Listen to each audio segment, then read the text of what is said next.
Okay? So this time, tatalakayin o ibabahagi ko naman sa inyo ang evolusyon ng security industry sa Pilipinas. Actually, before Spanish era, ay pinapractice na ang security. Kasi yung mga ninuno natin nung araw ay siyempre nagbabantay na sa kanya-kanyang mga tribo. No, although hindi pa siya nare-recognize as security profession. Ayan. Nagsimula lang yan na nakilala noong nauso na yung mga lakan, mga dato, kung saan nagtalaga na sila, 'di ba, ng mga watchmen, mga tagabantay, 'di ba? Pero hindi pa rin security ang tawag noon. Ito yung tinatawag na aliping namamahay. Nandiyan naman sa history, 'di ba? Aliping namamahay. Tapos na-upgrade nung kapanahunan ng mga Kastila during Spanish regime. Ayan, tinatawag na yung mga bantay noon, tinatawag ng Guardia Civil. Ayan. Tapos, ang mga Guardia Civil noon ay siyempre ang nangangasiwa yung mga alkalde mayor na tinatawag. Tapos nung Japanese regime at US, kasi sila naman yung sumunod sa Kastila, siyempre, ang security practitioner noon is mga tinatawag na constable, mga military na, no, in nature. Yan. Pero siyempre, pinapractice pa rin nila ang security. Now, noong after World War II, may mga nagsasabi na mga antigo sa security industry na yung mga turban bombays, di ba? Yung mga nagsulong, di ba, ng private security industry sa Manila kasi nagsilbi silang mga building guards diyan daw sa diyan daw sa Divisoria noong araw. Yan, no. Actually, yung una kong instructor sa supervisory course no nagbanggit ito, mention na natin si Sir Eric Solwesa. Yan, sa Matrix Training Center. No, kumusta na kayo si Sir Eric? Shout out sa'yo. baka aabot sa'yo ang aking munting vlog. Yan. So, kasi mga nauna, di ba, kiniklaim naman ni Sir Eric na mga nauna sila, mga gwardiya daw sila ng tama raw that time. At saka siyempre, yun yung itinuro din siguro. Pero matanda na si Sir Eric, kaya sigurado ako talagang meron siyang proof. Although nung nag-opisina ako diyan sa Santa Cruz, sa safeguard, yan, kasi 9 years ako sa safeguard, yan, sa operations, yung mga kakarira ko nung araw, diyan sa mga karirahan diyan, na mga matatanda, tinatanong ko kung totoo na may mga bombay nga daw na nagwardya nung araw sa Divisoria at saka within Binondo. At meron naman nakapagsabi na meron. Actually, dalawa yun eh. Yung nagtitinda-tinda ng sigarilyo, si Jimmy yung isa. Yung mga matatanda yun. Nakinonfirm naman nila yung disclosure ni Sir Eric. So, kaya, ibinahagi ko na rin sa inyo. Ayan. Pero, siyempre, nagiging formal na ilunsad ang security practitioner dito sa Pilipinas noong 1950s, no? Although siyempre yung mga security practitioner that time is under the supervision of city mayors at saka municipal mayors. At siyempre yung mga guards na na-hire nung kapanahunan na yan ay walang formal na training, walang formal na hiring. Yung employment, basta pag sinabi ng mayor na, ikaw yung gusto kong magwardya dito, automatic gwardya ka na. Ganon din naman sa police nung araw, di ba? Pero sa security, ganon din. Kaya sa mga kapanahonang yun, siyempre nauso yung abuso kasi siyempre yung doktrina wala pa, di ba? Yung criminal activities no within doon sa Corps of Guards, yung mga guardian na to nauso. Kaya nga may abuse, di ba? Kasi kulang pa sila sa training nga, kulang sa doktrina, no? Yun yung rason kung bakit meron isang congressman na tumayo sa katauhan ni Teodoro C. Natividad ng Bulacan, kung saan inintroduce niya noong January 27, 1969, take note,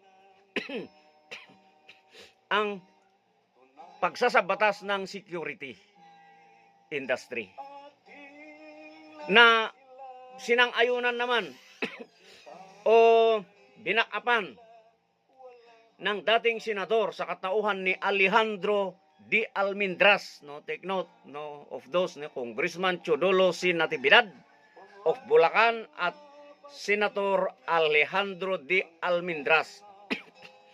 Inendorse niya yung nasabing batas, di ba?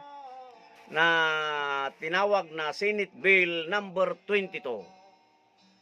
No, kung saan ito ang naging Republic Act 5487, otherwise known as Private Security Agency Law. Yan. Kaya doon na nagsimula yung Republic Act 5487.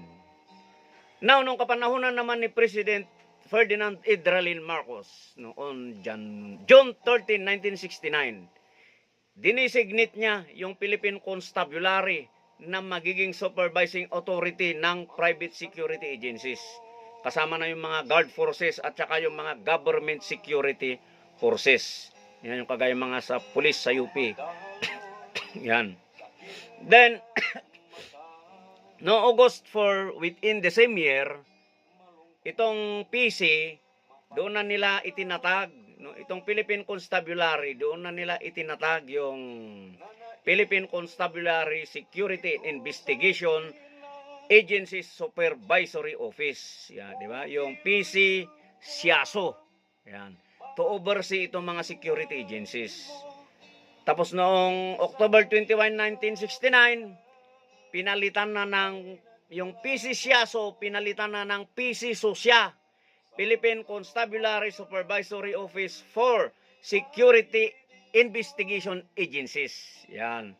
Naging PC SOSYA na. Yan. So, yon yung pagbabago. Pero that time, may pagbabago kasi itong headquarters Philippine Constabulary nag-issue ng ng memorandum no, number 8 na nagtatalaga sa National Intelligence and Security Authority o NISA. Ayun na yung NICA ngayon na mag-supervise sa mga guard forces. Pero siyempre nabago ulit, di ba? Pursuant to GO number 404 dated June 29, 1970, di ba? Napalitan ulit, di ba, yung PC SOSYA, yung NISA, bumalik na sa PC SOSYA doon. SOSYA rin, pero yung SOSYA na letter o nagiging literyo. Philippine Constabulary Supervisory Unit for Security and Investigation Agencies. Dati, Supervisory Office. Ngayon, nagiging Supervisory Unit. Kaya nga, PC SOSYA. Yan. So, yon yung mga significant changes. Now, noong nawala na yung PC, nagiging PNP na, di ba? Kasi nawala na ngang nag-merge na nga yung INP at PNP, 'di ba? Yung PC SOSYA naging under na siya ng ng PNP Civil Security Group, yung CSG natin ngayon, 'di ba? Kasama na siya alongside with the FEO, yung Firearms and Explosive Division. Yan na 'yon. So nag-ano na kasi yung CSG, FEO yan at saka SOSYA. Yan. And noong May 13, 1996, nagkaroon ng memorandum 07-96, yung PC SOSYA na pangalan nagiging SADSD na. Di ba? That was on May 31, 1996, under memorandum with reference to memorandum 07 is 96. Nung nagiging SADSD na, Security Agencies and Guard Supervision Division na yung SOSYA. Pero ganun pa rin yun. Ganun pa rin yun na alongside with FEO. Yan. So, yun yung pagbabago. Pero sa kapanahon nang yun, yung FEO na decentralized din kasi meron na rin na-create na na regional level, di ba? Yung PSAGs, di ba? Yung Firearms and Explosive Security Agencies and Guard Services, di ba? Na yun, sa regional level, yun na yung parang FEO at SOSYA. Di ba? Kaya doon na nagsasubmit ng MDR, di ba? Sa mga region. Pagdating sa doon na rin nagpo-put up ng agency sa region. So, yun yung significant changes. At on that particular period, sorry pala, kasi noong 2009 na pala, nung nagpalit ulit yung SADSD, di ba? Yung SADSD, noong September 2009, nagpalit ulit, pinalitan ulit yung SADSD, ibinalik na sa SOSYA na, wala nang PC, SOSYA na lang, Supervisory Office for Security and Investigation Agencies. Yan, yun yung kapanahunan na namin. Pero itong huli, may changes ulit kasi nagpasa nga si Senator Bato de la Rosa ng bagong Republic Act, amending the Republic Act 5487. Ito na ngayon yung Republic Act 11917 na naaprobahan ito noong July 30, 2022. So, at least, nagkaroon ulit ng amendments at pagbabago. Actually, maraming nabago, pero hindi ko na ipapaliwanag dito yon. So, itong Republic Act 11917, ito yung resulta ng Senate Bill 2423 na ipinila ni Senator Bato de la Rosa during 18th Congress. So, yun yung latest na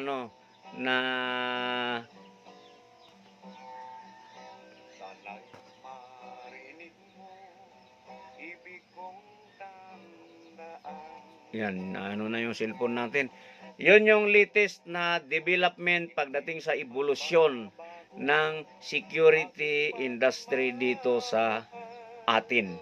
So hanggang sa muli.